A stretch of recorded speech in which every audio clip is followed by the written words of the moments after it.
Perseroan PT Perkebunan Nusantara 3 atau PT PN 3 menggelar PT PN World 2019 di kantor PT PN 3 di Jalan Sei Batanghari, Kota Medan, Sumatera Utara pada akhir Desember 2019 lalu. Kegiatan ini diselenggarakan untuk memberikan penghargaan kepada mitra binaan terbaik milik PT PN 3 berdasarkan penilaian dari tim asesmen yang bekerja sama dengan PT LPP Nusantara. Adapun yang menjadi kriteria penilaian diantaranya mitra binaan harus mempunyai progres perkembangan usaha yang bagus dan pengembalian dana bergulir yang lancar. Dari 500 mitra binaan PT PN 3 yang diseleksi, terpilihlah 20 mitra binaan terbaik yang menerima penghargaan yang terbagi menjadi dua kategori, yakni usaha mikro dan usaha kecil. Penyerahan hadiah diberikan langsung oleh Suhendri selaku Senior Eksekutif Vice President Bidang Keuangan dan Umum PT PN 3. Suhendri berharap mitra binaan yang terpilih menjadi mitra binaan terbaik dapat menjadi contoh kepada seluruh mitra binaan PT PN 3 untuk mengembangkan usaha. PT PN World ini berlangsung sejak 2018 lalu dan akan menjadi agenda tahunan yang diselenggarakan untuk memberikan penghargaan kepada mitra binaan terbaik milik PT PN 3. Program ini sebenarnya adalah bentuk dari program kami yang terintegrasi. Bagaimana sejak kami mulai menseleksi calon penerima pinjaman, kemudian memberikan pelatihan, mengawasi, dan kemudian menseleksi siapa di antara mereka yang terbaik. Harapan kami adalah mitra-mitra binaan terbaik ini bisa menjadi presiden, bisa menjadi figur buat calon mitra binaan yang lain, bagaimana mengelola dana pinjaman yang kami berikan. Dari Medan, Sumatera Utara, tim TV One menggambarkan.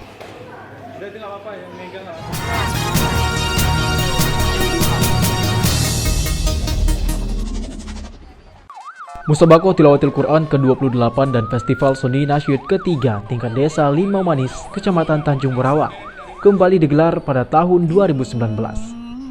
MTQ dan Festival Seni Nasyid ketiga ini dilaksanakan di Dusun 9 Desa Limau Manis dan diikuti 845 kafilah dari 13 dusun yang merupakan peserta terbanyak dari tahun sebelumnya. Pembukaan MTQ dan Festival Seni Nasyid ketiga tingkat Desa Limau Manis ini diawali dengan pawai ta'aruf dengan diiringi penampilan marching band yang berasal dari perguruan Dwi Tunggal Tanjung Morawa. Pembukaan Musabaqah Tilawatil Quran ke-28 dan Festival Seni Nasyid ketiga Desa Limau Manis ini dihadiri oleh Camat Kecamatan Tanjung Morawa, Kapolsek Tanjung Morawa, Kepala Dusun se-Desa Limau Manis, dan ribuan masyarakat Desa Limau Manis. Pelaksanaan MTQ Desa Limau Manis ini dibuka langsung oleh Camat Tanjung Morawa, Edi Yusuf. Ikuti lebih kurang 845 peserta dari semua dusun, ya, se-Desa Limau Manis. Harapan kami atas nama pemerintahan desa tentu kita berharap supaya desa kita ini makin religi tentunya, sehingga kenakalan-kenakalan khususnya kepada remaja dan hal-hal yang tidak baik lah, itu kita harapkan ada implementasi daripada kegiatan Musabaqah ini. Ini adalah untuk mewujudkan visi misi Bapak Bupati Deli Serdang, Bapak Haji Asari Tambunan, dan bersama Bapak Wakil Bupati Deli Serdang, Bapak Haji Muhammad Ali Yusuf Siregar, mewujudkan masyarakat Deli Serdang yang maju, berdaya saing, religius, rukun, dan bersatu dalam kebinekaan. Dari Deli Serdang, Sumatera Utara, Zulfahmi, TV One mengabarkan.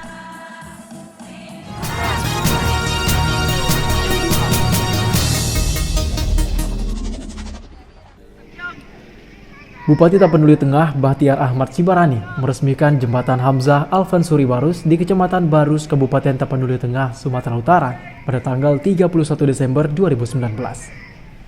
Jembatan yang dibangun sejak 2018 menelan biaya 52 miliar yang bersumber dari bantuan keuangan provinsi, rampung pada tahun 2019. Panjang jembatan Hamzah Alfansuri Barus ini 100 meter dengan lebar 10 meter. Jembatan ini menghubungkan 4 desa, yakni Kinali, Bunga Tanjung, Kampung Mudik, dan Ujung Batu, yang selama ini terisolir dengan keberadaan sungai yang membentang yang harus dilalui ribuan warga selama bertahun-tahun untuk dapat terhubung dengan pusat kota Barus. Namun setelah Bahtiar Ahmad Sibarani menjadi Bupati Tapanuli Tengah, Jembatan ini dapat dibangun setelah Tengku Eri Nuradi sebagai Gubernur Sumut yang menyetujui usulan pembangunan jembatan ini melalui bantuan keuangan provinsi. Bupati Tapanuli Tengah mengatakan ribuan warga di 4 desa itu selama ini sangat kesulitan untuk masuk ke pusat kota Barus jika Sungai Barus ini meluap. Bahkan anak-anak sekolah pun terganggu untuk ke sekolah. Lahir di sini, besar di sini. Seperti mimpi saya lihat ini. Ternyata mimpi itu bisa terwujud. Dan mimpi itu bisa menjadi kenyataan seperti yang kita saksikan hari ini. Itu hanya tangisan kebahagiaan. Hanya tangisan bisa berbuat sedikit. Mencetakkan sejarah sedikit untuk Kabupaten Tapanuli Tengah, khususnya Kecamatan Barus, tempat saya dilahirkan dan dibesarkan. Dari Tapanuli Tengah, Sumatera Utara, Syahran Situmorang, TV One, mengabarkan.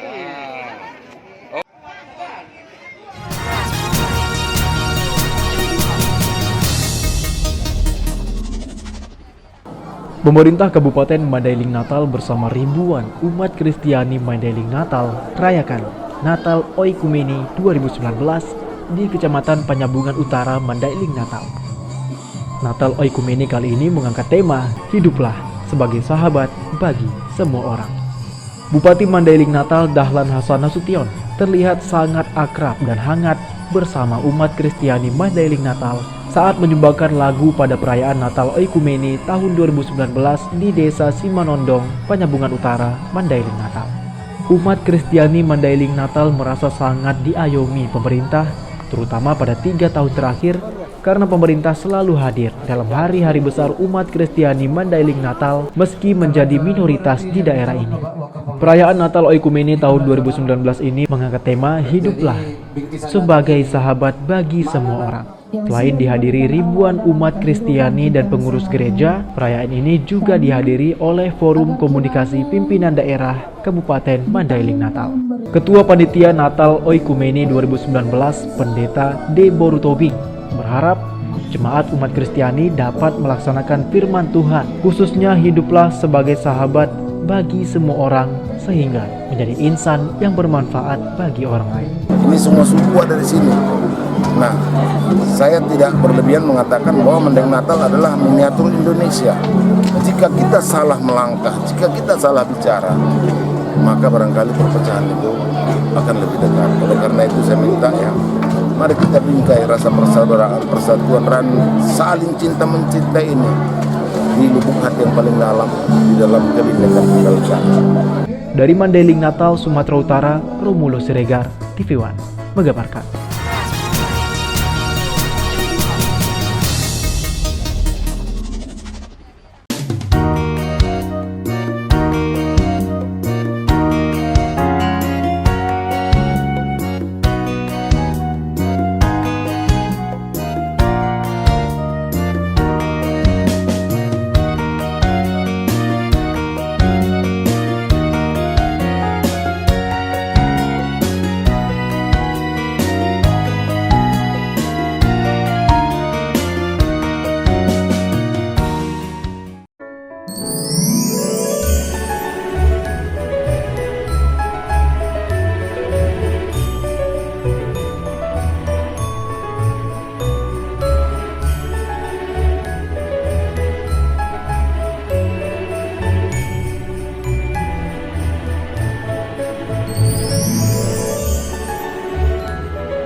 Gerakan Pramuka Sumatera Utara melaksanakan rapat kerja kuartir daerah Gerakan Pramuka Sumatera Utara yang dilaksanakan di salah satu hotel di Medan, Sumatera Utara. Raker Kuardasu ini dibuka langsung oleh Kamabidasu Edi Rahmayadi yang diwakilkan oleh Sekretaris Mabidasu Pramuka Sumatera Utara, Haja Sabrina, yang ditandai dengan penyerahan palu sidang kepada Ketua Kuartir Daerah Gerakan Pramuka Sumatera Utara, Haji Nurdin Lubis.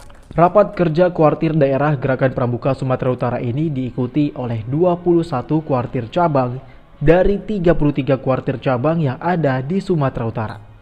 Dengan jumlah masing-masing 5 orang per kuartir cabang yang terdiri dari ketua, sekretaris, wakil ketua kuartir cabang, Kapusdiklat Cap, dan ketua Dewan Kerja Cabang. Tujuan rapat kerja ini adalah untuk mendiskusikan rencana program kerja untuk disahkan menjadi program kerja kuartir daerah Gerakan Pramuka Sumatera Utara yang dirangkai dengan kegiatan paparan tiap-tiap bidang di kuartir daerah Sumatera Utara serta rapat komisi dan rapat tim perumus untuk disahkan dalam program kerja Kuarda Sumut selama tahun 2020. Ini adalah kegiatan yang pertama setelah pelantikan pengurus baru.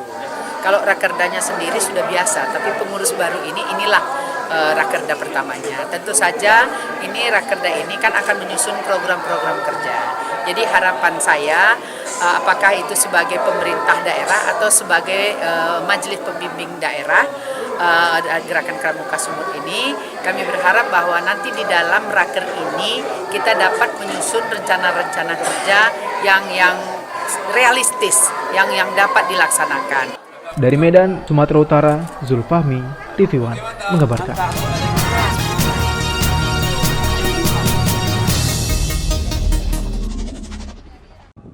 Bupati Batubara, Sumatera Utara, Insinyur Zahir MAP, melantik 107 kepala desa hasil pemilihan serentak kepala desa bulan November 2019 lalu.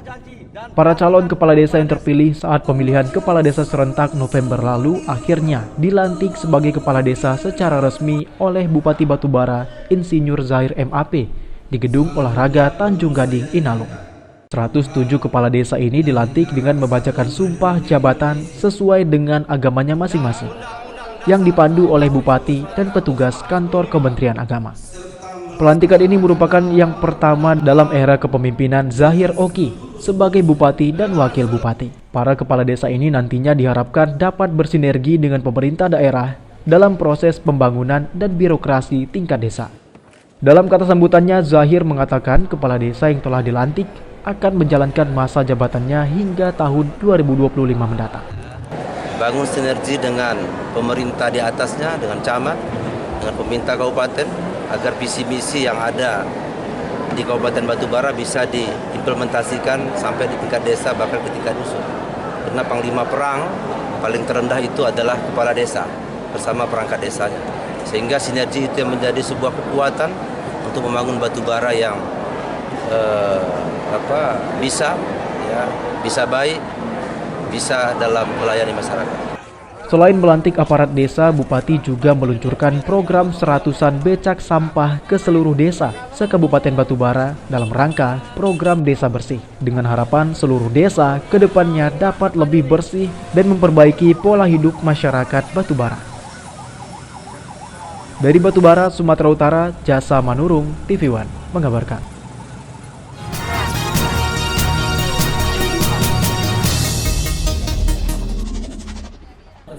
Sivitas Akademika Universitas Islam Sumatera Utara menggelar sidang senat terbuka perayaan Milad ke-68 di Gedung Auditorium UISU, Jalan Sisingamangaraja, Medan, Sumatera Utara.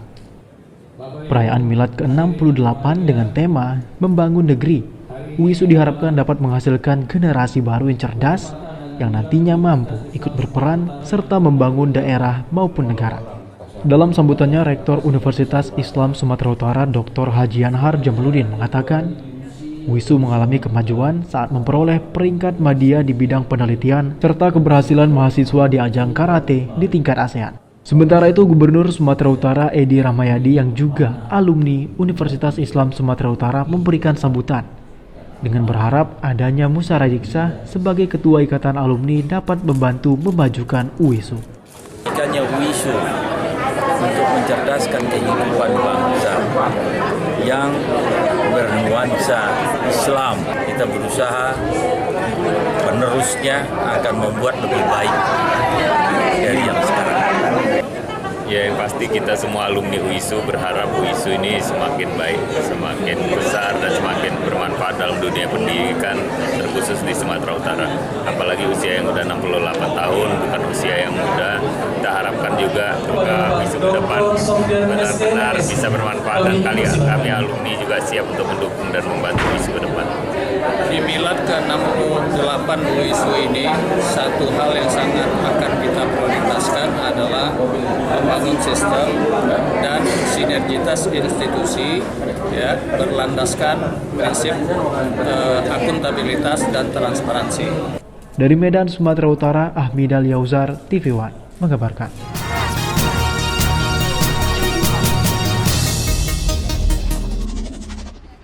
Kabupaten Batubara merupakan kabupaten yang lambat laun mulai sejajar dengan kabupaten-kabupaten lain di wilayah Sumatera Utara.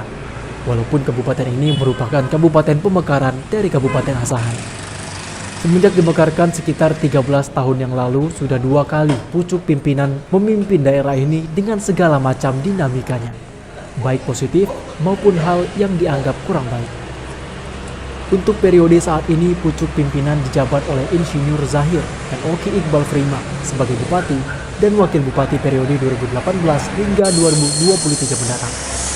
Seiring dengan perjalanan waktu, hal-hal klasik pun muncul, baik hal politik dan kepemimpinan bagi 2 orang pucuk pimpinan ini, sehingga menjadi sorotan masyarakat dan lembaga organisasi di Kabupaten Batubara.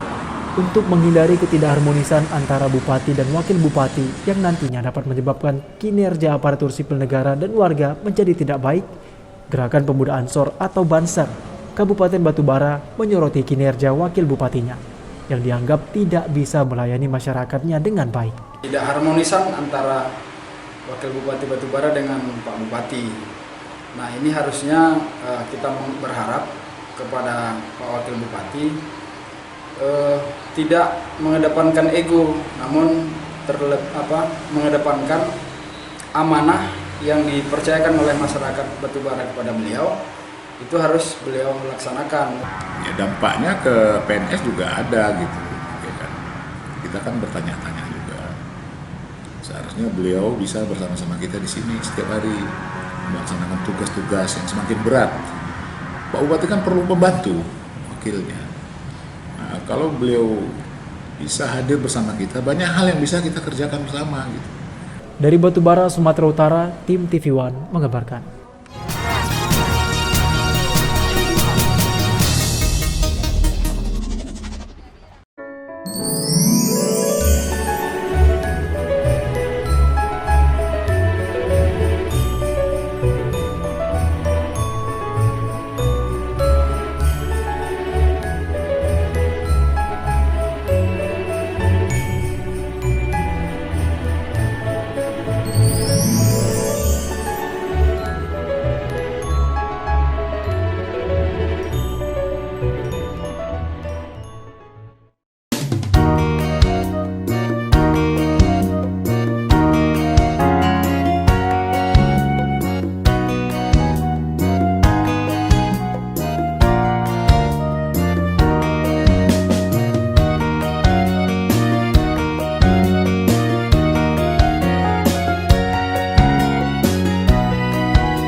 Insiden begal sadis di jalanan yang terekam kamera pengintai CCTV ini terjadi pada hari Rabu dini hari.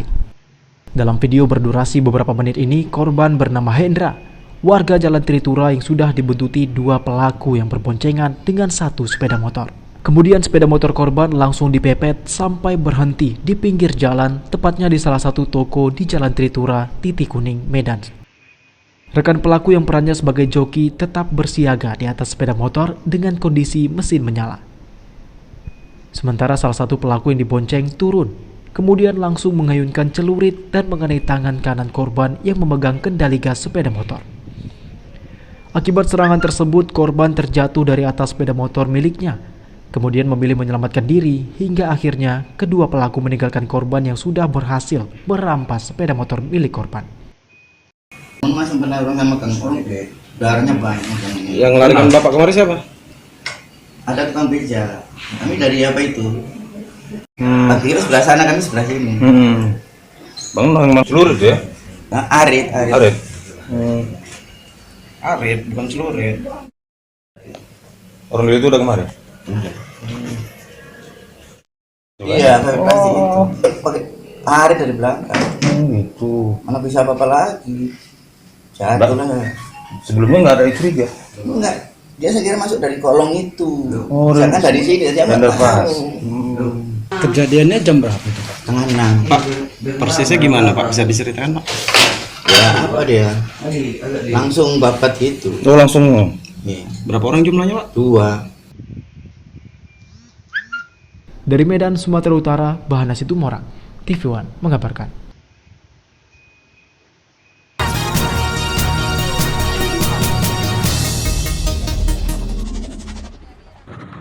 Inilah video detik-detik saat sekelompok nelayan tradisional Desa Silobaru, Asahan menggiring paus berukuran besar yang terdampar di pantai Silobaru, perairan Asahan, Sumatera Utara, Rabu siang.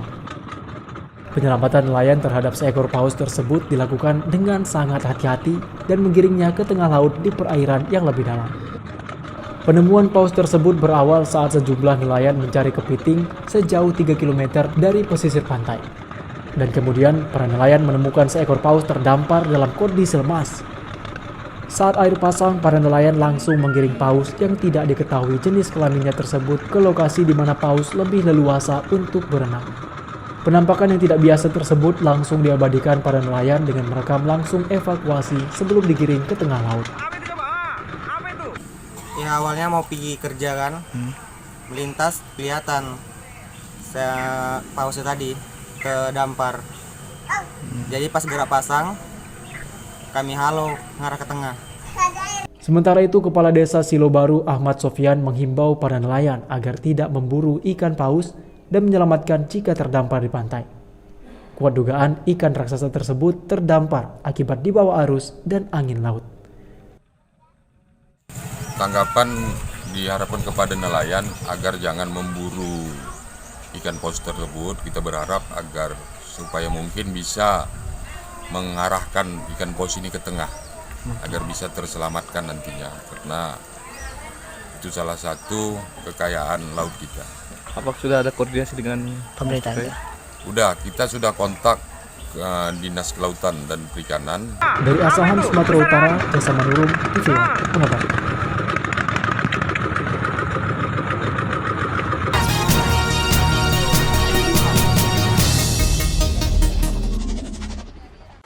Dengan menggunakan baju tahanan KPK, mantan Wali Kota Medan Zulmi Eldin tiba di Bandara Internasional Kuala Namu pada Rabu sore 8 Januari 2020 lalu. Ia hadir untuk pertama kali di Kota Medan pasca operasi tangkap tangan terkait suap Kepala Dinas PU Kota Medan pada bulan Oktober lalu. Dalam penangkapan beberapa bulan lalu, ia terlibat menerima uang dari Kepala Dinas PU Kota Medan untuk pembayaran perjalanan dinas ke Jepang bersama keluarganya. Dengan menggunakan pesawat Garuda Indonesia nomor penerbangan GA118, Zulmi Eldin tiba di Bandara Kuala Namu dari Jakarta dengan kedua tangannya diborgol petugas KPK. Dengan mengenakan seragam tahanan KPK, Zulmi Eldin tersenyum saat digiring petugas KPK serta disambut isak tangis kerabat dengan mencoba memberikan semangat kepada mantan orang nomor 1 di Kota Medan tersebut. Zulmi Aldin hanya tampak melempar senyuman dan terdiam saat awak media memintai konfirmasi. Oli, mungkin ada yang mau disampaikan, Pak? Ia pun segera dibawa ke mobil dan rencananya akan dititipkan di Lapas Tanjung Kusta Medan untuk menjalani sidang perdana di Pengadilan Medan. Sebelumnya, Komisi Pemberantasan Korupsi resmi menahan Wali Kota Medan nonaktif Tengku Zulmi Aldin bersama Kepala Dinas PU Kota Medan. Dalam kasus ini, Zulmi diduga meminta ajudannya untuk mencari dana dan menutupi akses dana non-budget perjalanan dinas ke Jepang pada Juli 2019 lalu dengan nilai sekitar 800 juta rupiah. Dari Deli Serdang, Sumatera Utara, Ahmad Sukri, TV One mengabarkan.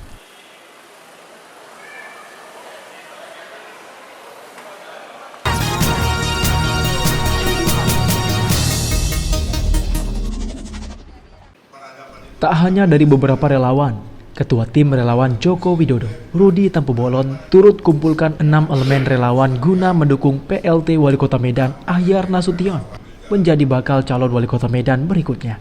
Rudi menjelaskan pimpinan Wali Kota Medan periode 2020 hingga 2024 bukan ajang coba-coba.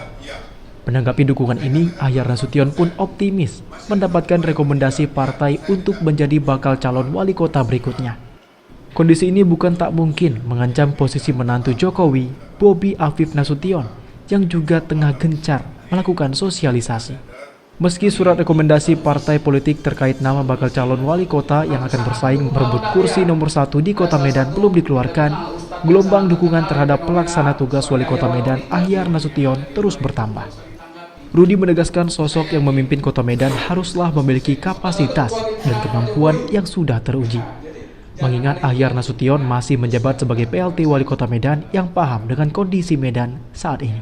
Sehingga dirinya dan ke-6 elemen relawan sudah tepat mendukung Ahyar Nasution kembali menjadi Wali Kota Medan periode berikutnya. Memilih sosok itu kan berdasarkan kapasitas, berdasarkan kemampuan. Artinya ini tidak ada kaitannya dengan Pilpres, tidak kaitannya dengan Pak Jokowi. Artinya saya ini melihat, memandang calon pemimpin itu yang layak untuk dipilih. Artinya untuk memimpin Kota Medan ini kan bukan nggak boleh coba-coba gitu. Secara struktural partai sudah menyatakan dukungannya dan ini beberapa relawan sudah berkumpul menyatakan mensupport untuk saya terus maju sebagai calon wali kota Medan. Terima kasih supportnya semua. Dari Medan, Sumatera Utara, Bahanasi Tumorang, TV One mengabarkan.